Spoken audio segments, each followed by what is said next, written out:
Sobat IMC yang sudah haus akan informasi permasalahan kesehatan, jangan khawatir, IMC Podcast Corner nih sekarang punya episode baru bersama dengan salah seorang dokter dari Rumah Sakit IMC Cikarang ya.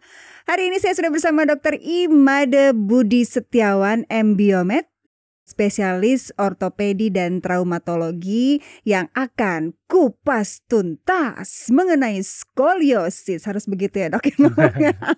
Kalau dengar kata kupas tuntas tuh harus begitu, kupas tuntas. Oke dok, Ya, sehat ya dok? sehat. Gimana Skoliosis Malina? aman? Nggak punya. Nggak punya. Berarti aman dong ya harusnya ya. Aman. Skoliosis ini posisinya di mana sih dok? Di tulang belakang. Di tulang belakang. Di Ya. daerah mana tuh? Atas, bawah, tengah kah? Bisa tiga-tiganya, bisa salah satunya juga. Oh, bisa. Tergantung. Jadi posisinya tuh bisa Di mana aja. di mana aja. Pokoknya di daerah tulang belakang Iya. atau spine gitu ya. Iya. Jadi skoliosis itu adalah masalahnya. Salah satu masalah yang ada di tulang tulang belakang. belakang. Apa itu skoliosis, dok? Jadi skoliosis itu salah satu kelainan bentuk tulang belakang. Oke. Jadi kelainannya seperti apa? Bisa seperti huruf C Oke. ataupun huruf S. Oh. Gitu. Jadi kalau kita lihat biasanya dari belakang badannya, misalnya pasiennya kurus, nah itu kelihatan tuh agak bengkok. Si tulang belakangnya gitu ya. Betul. Oh, oke. Gitu. Dan biasanya sih emang kita lihat pada anak-anak muda ya, yang Anak masih muda justru. SD atau SMP. Nah itu kelihatan tuh.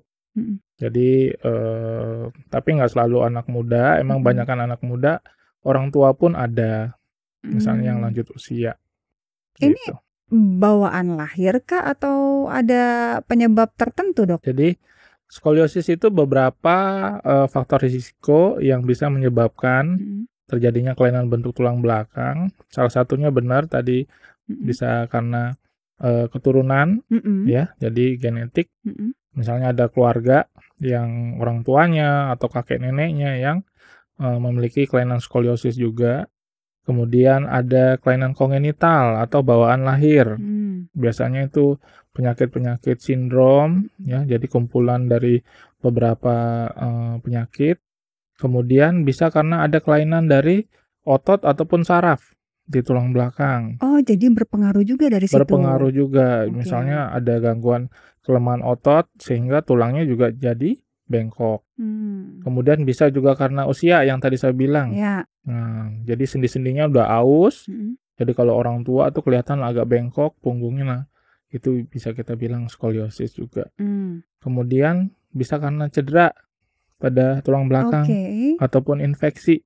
Nah, itu juga bisa menyebabkan skoliosis. Jadi Gitu. ya ada beberapa faktor risiko berarti ya dok ya, beberapa penyebab gitu ya sobat IMC ya. Nah kalau yang bukan genetik atau bawaan lahir, Ya. ini terjadi pada usia muda. Biasanya apa dok? Maksudnya trauma karena apakah biasanya yang terjadi itu?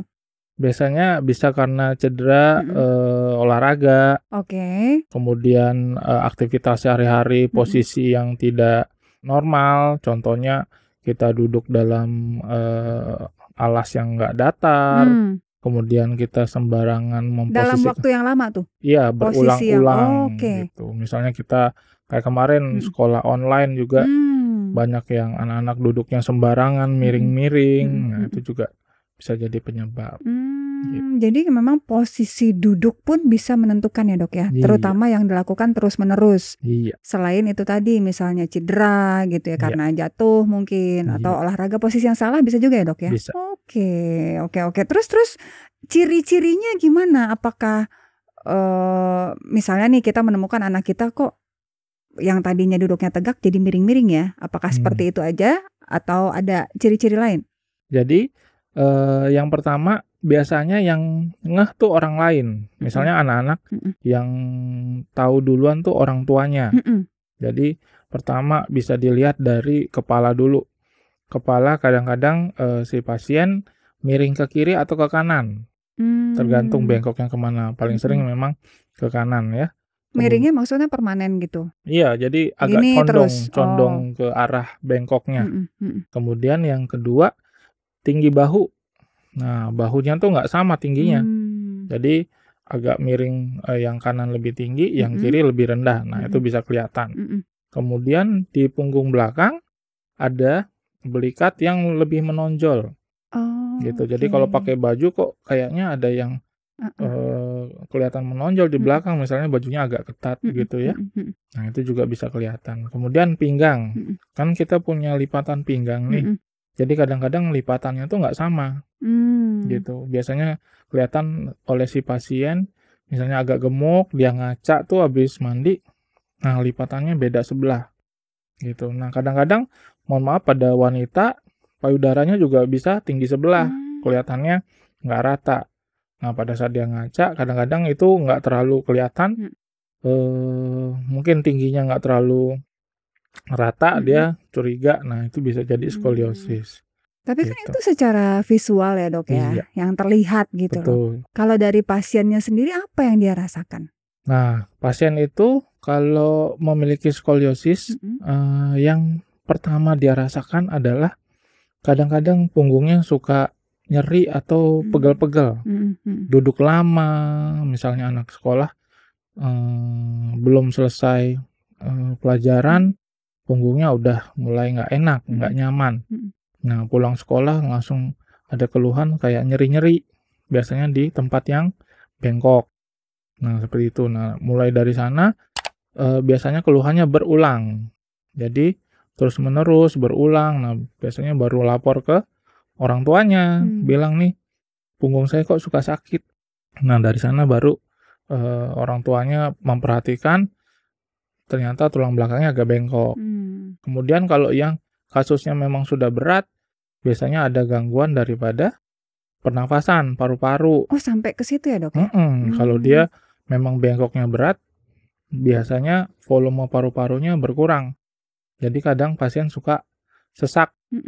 Jadi kalau misalnya jalan jauh udah ngos-ngosan, olahraga udah biasanya nggak bisa karena nggak kuat, gampang capek.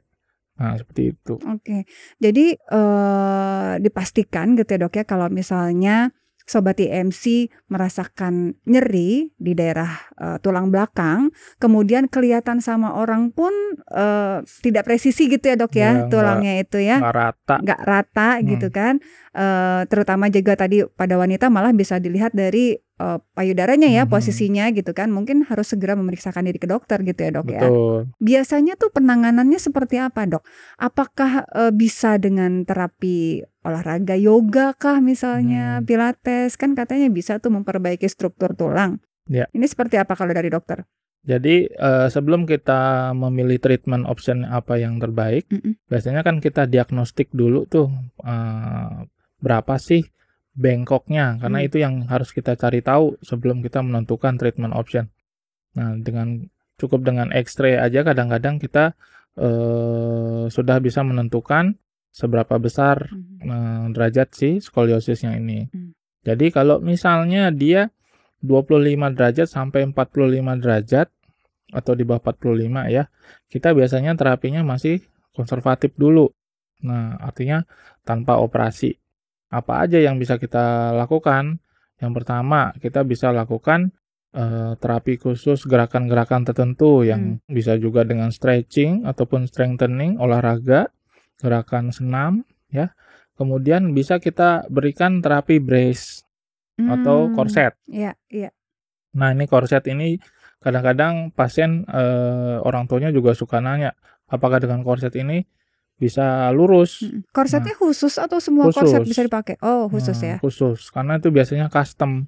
Jadi kan bentuk tubuh kita berbeda-beda, ada anak yang gemuk, ada yang kurus, ada yang bengkoknya berapa derajat segini-segini. Nah, itu beda-beda. Nah, itu dok, sebentar dok, belok sebentar. Masalah tadi gemuk tuh, kalau misalnya yang kurus kan mungkin bisa kelihatan gitu ya, tulangnya kelihatan. Kalau yang gemuk bagaimana mendeteksinya dok? Memang agak susah ya, tapi biasanya dari bahunya aja udah kelihatan beda. Udah kadang-kadang orang tuanya curiga gitu. Tapi mostly memang kalau skoliosis itu pasiennya pasti kurus-kurus. Kurus-kurus ya? Iya. Jarang yang gemuk. Tapi walaupun gemuk ya asalkan nggak overweight, ya bisa kelihatan dari klinis kok. Gitu. Oke, dilanjut tadi dok. Kita lihat dulu tadi derajat kemiringannya gitu ya. 25 sampai 40 itu masih bisa diatasi dengan terapi. Salah satunya adalah dengan terapi korset tadi ya. Oke, setelah itu kalau misalnya miringnya tambah miring lagi. Kalau derajatnya ternyata lebih dari 45 derajat, memang biasanya indikasi untuk dilakukan surgery ataupun operasi. Gitu. Jadi operasi di sini tujuannya utamanya bukan untuk meluruskan si tulang belakang, tapi kita melakukan yang namanya fusi. Apa itu dok? Atau kita sambung tulang belakangnya dalam posisi selurus mungkin. Gitu. Karena kalau dia tidak fusi, tulang belakangnya bisa tambah bengkok nanti setelah kita operasi. Gitu. Jadi dengan kita fusi, tulang belakangnya mencegah untuk bertambah bengkok di kemudian hari. Nah, bonusnya apa? Ya, bonusnya bisa kita luruskan. Tapi kadang-kadang memang tidak 100% bisa kita bikin tulang belakangnya benar-benar lurus. Gitu. Jadi yang kita harapkan dia fusi dengan tulang belakang semaksimal mungkin kita bisa luruskan pada saat tindakan operasi. Jadi kita nggak paksa benar-benar lurus sekali gitu, enggak. Gitu. Berarti harus bisa dilakukan hanya dengan sekali operasi atau? Bisa, harusnya. Tapi terkadang kalau kita ketemu pasien yang masih kecil, sudah kita temukan ternyata skoliosisnya berat, memang kita perlu operasi yang bertahap. Gitu, bisa sampai 2 kali operasi. Jadi kita lihat juga umurnya. Betul. Gitu ya dok ya. Kalau memang sudah umur dewasa, dokter pasti akan memastikan itu gitu kan. Mungkin bisa dilakukan operasi hanya 1 kali. Tapi kalau anak-anak bisa bertahap gitu ya dok ya. Betul. Tapi setelah operasi dok, bagaimana? Apakah memang bisa hasilnya tuh permanen gitu? Atau bisa kemungkinan bengkok lagi kah misalnya? Kalau tujuan kita tercapai, fusi itu ya, kalau misalnya tercapai fusi, harusnya ya permanen. Jadi nggak akan bengkok lagi. Tapi terkadang ada beberapa kasus yang tidak tercapai fusinya, sehingga bengkoknya bisa nambah. Nah, pada saat bengkoknya nambah, yang terjadi biasanya kan pada saat kita koreksi skoliosis itu, kita memberikan atau menanam implan. Nah, implannya ini bisa loose atau fail sehingga kita perlu koreksi ulang. Gitu. Biasanya kalau misalnya ada kayak gitu ya kita pasti edukasi untuk lakukan operasi resurgery lagi.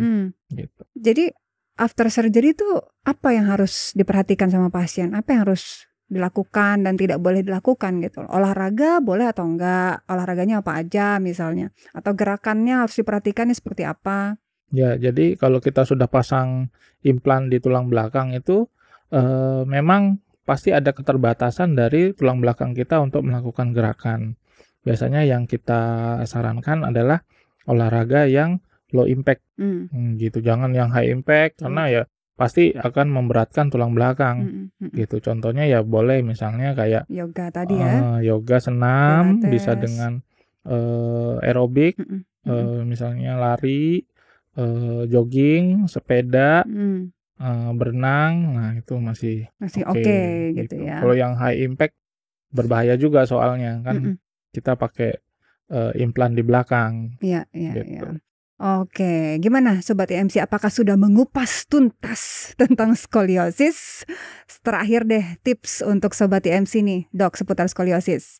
Ya, jadi untuk Sobat EMC yang memiliki keluhan tulang belakang, misalnya kok kayaknya tidak rata, atau ada yang bengkok, atau ada yang menonjol, jangan tunda terlalu lama untuk memeriksakan. Kenapa? Karena sedini mungkin kita mengobati skoliosis, hasilnya pasti akan lebih maksimal dibandingkan misalnya kita pasien-pasien yang sudah dewasa, yang sudah tulang belakangnya kaku gitu ya, kita akan lebih sulit untuk mengobati skoliosis gitu. Jadi bisa dicek sedini mungkin supaya tentunya bisa ditangani secepat mungkin juga ya dok ya. Hasilnya pasti lebih optimal. Lebih optimal, betul. Sehingga kualitas hidup juga lebih membaik, begitu ya dok ya.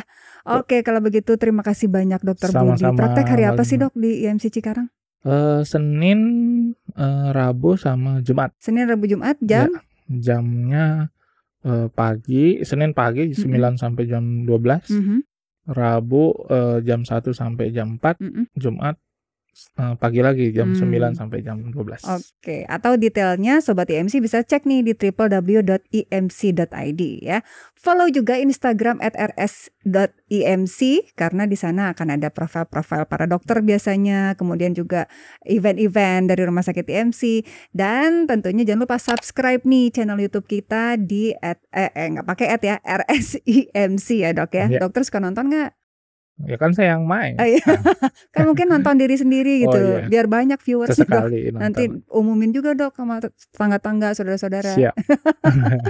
Oke, kalau gitu itulah tadi IMC Podcast Corner bersama Seleni Diandra. Kita ketemu lagi di episode-episode berikutnya. Sampai jumpa.